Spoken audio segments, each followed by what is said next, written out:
এত পড়ে কি হবে, পড়ে কে বড় লোক হয়েছে? হার পড়তে ভাল লাগে না, তা হার মাকে বইলে বসে থাকবে 24 ঘন্টা। না মা শুনতে পেলে হেবে দিবে ওকে, না শুনে নিলে হার কথাটি কি করবে এখন? তোর মুখের উপরে এমন করে দিব না, আমি পড়ালেখা বাদ দিয়ে তুমি ই করে বেড়েছো। শোন তোকে আমি যেটা কহছি বিজ্ঞান বলে মেলায় আগালছে। এই বিজ্ঞানের চিকিৎসা শাস্ত্র দিয়া বলে লিভার কিডনি তারপরে বলে চোখ এলা পাল্টা যাচ্ছে রে বেটা।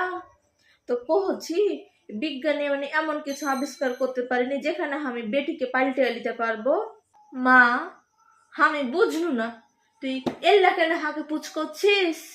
না কহছি যদি পাল্টা যায় তো তোর মতো অকর্মণ্যাকে পয়সা আমি কি করব? তোকে আমি পাল্টে লিত, বুঝলি কি? না না মা, তুই হাকে পাল্টাইস না মা। আমি আজকে থেকে 24 ঘন্টা, আজকে থেকে আমি 26 ঘন্টা পড়বো মা। তো তুই হাকে পাল্টাইস না মা।